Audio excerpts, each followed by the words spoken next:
Mais de um terço dos pacientes com casos sintomáticos da doença do coronavírus de 2019 apresentou pelo menos um sintoma da chamada Covid longa dentro de 3 a 6 meses depois da infecção, de acordo com um grande estudo realizado pela Universidade de Oxford e o Instituto Nacional para Pesquisas de Saúde do Reino Unido. Foram 37% de 270 mil pacientes examinados. Os sintomas mais comuns são ansiedade, depressão, fadiga, falta de ar, problemas abdominais, dores no peito, na garganta e na cabeça. Nos Estados Unidos, o Centro de Controle e Prevenção de Doenças fez um apelo às mulheres grávidas para que se vacinem, porque correm um risco muito maior de ter um caso grave e de morrer. Os casos sintomáticos em mulheres grávidas apresentam um risco 2 vezes maior de precisar de terapia intensiva e um risco 70% maior de morte. Também há riscos para a criança, que pode morrer antes de nascer, ser natimorta, nascer antes da hora ou precisar de internação em UTI nos primeiros dias de vida. De 125 mil casos confirmados de Covid-19 em grávidas nos Estados Unidos, 22 mil exigiram hospitalização e 162 mulheres morreram, 22 no mês passado. Menos de um terço das grávidas está vacinada, mais de 45% das de origem asiática tomaram a vacina, mas só 15,6% das afro-americanas.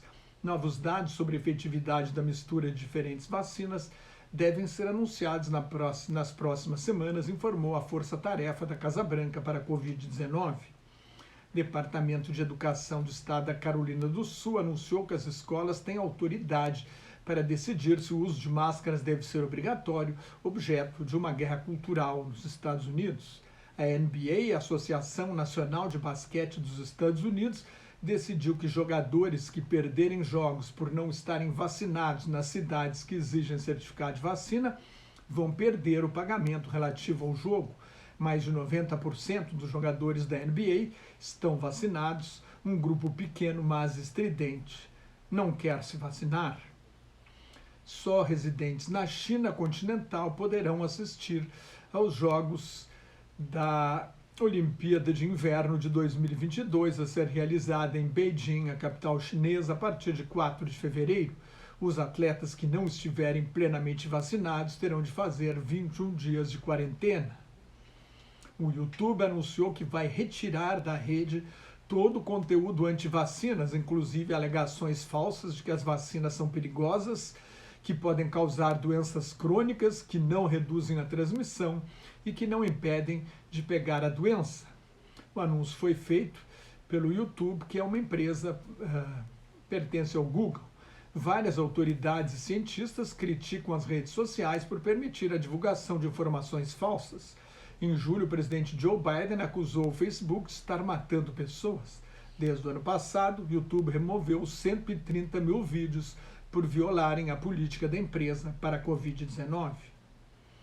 O governo da França vai propor uma extensão do estado de emergência por mais um ano para assim poder impor medidas de confinamento, se necessário. Na Austrália, os empresários protestam contra as medidas de confinamento e contra o atraso na vacinação, sob o argumento de que o país precisa aprender a conviver com o coronavírus, como a Europa e a América do Norte. A Austrália é um país de 26 milhões de habitantes, teve até agora 1.290 mortes na pandemia. Quando a vacinação chegar a 80%, o governo australiano vai suspender a ajuda de emergência aos trabalhadores. A Nova Zelândia notificou 45 casos na quarta-feira, o maior número em semanas, num desafio à política de erradicação total do vírus da primeira-ministra trabalhista Jacinda Ardern, uma das melhores governantes do mundo na pandemia. Com 5 milhões de habitantes, a Nova Zelândia teve até agora 27 mortes por Covid. Singapura registrou um aumento recorde de 2.236 casos novos num dia, com mais de 82% da população vacinada, 0,2% dos 24 mil casos notificados nas últimas 4 semanas exigiram tratamento intensivo e 0,1% terminaram em morte. A empresa indiana Bharat Biotech, fabricante da Covaxin, a vacina que foi objeto de um contrato suspeito, revelado na Comissão Parlamentar de Inquérito do Senado sobre a pandemia, espera obter em outubro, a Covaxin espera obter em outubro a aprovação da Organização Mundial da Saúde. Uma pesquisa feita com 3.500 avaliadores de risco apontou o aquecimento global como a maior ameaça no mundo hoje, seguida pela segurança cibernética, com a pandemia em terceiro lugar. No ano passado, o maior risco era a pandemia. Novos dados confirmam a recuperação em ritmos diferentes da economia mundial, com 2/3 da população plenamente vacinados. O Reino Unido cresceu 5,5% no segundo trimestre, mais do que os 4,8% da estimativa inicial. Assim, a economia britânica está 3,3% abaixo do nível do fim de 2019, antes do início da pandemia no país. Enquanto aumenta o consumo na Europa, onde a mobilidade voltou ao nível pré-pandemia, as pessoas estão saindo, andando de carro, indo a cinemas, bares e restaurantes. A região da Ásia e do Pacífico sofre com a variante Delta e a confiança do consumidor americano é a menor em 7 meses.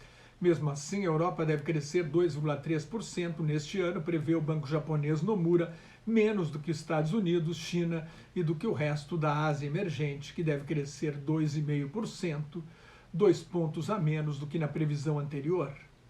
O Vietnã, um dos países mais atingidos pela onda de contaminação da variante Delta, com surto na cidade de Ho Chi Minh, a capital econômica do país, sofreu uma queda recorde de 6,17% no produto interno bruto no segundo trimestre. Nos Estados Unidos, as vendas pendentes de casas em que o comprador deu um sinal, mas ainda não fechou o contrato, cresceram 8,1% em agosto em relação a julho.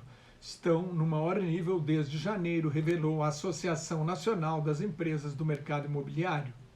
Um problema é que os preços das casas nos Estados Unidos aumentaram 3 vezes mais do que os salários. As vendas são maiores no sul e no meio-oeste, onde os preços subiram menos. O segredo para a recuperação pós-Covid é aumentar a produtividade, aconselha o economista Paul Krugman, ganhador do Prêmio Nobel de Economia. Na sua opinião, também é a melhor maneira para controlar a inflação. A pandemia obrigou as empresas a produzir com menos recursos, reduzindo os custos para compensar a queda nas vendas. Mais notas e comentários sobre política internacional no meu blog, Globalização em Crise, onde estão os últimos números da pandemia, no meu Twitter e no Facebook, onde colaboro com o grupo Quarentena News. Cuide-se, fique em casa. Se não tiver nada importante a fazer na rua, use máscara e tente manter uma distância de pelo menos 2 metros de outras pessoas quando sair à rua. Higienize sempre as mãos, não perca a oportunidade de tomar vacina e muito obrigado pela sua atenção.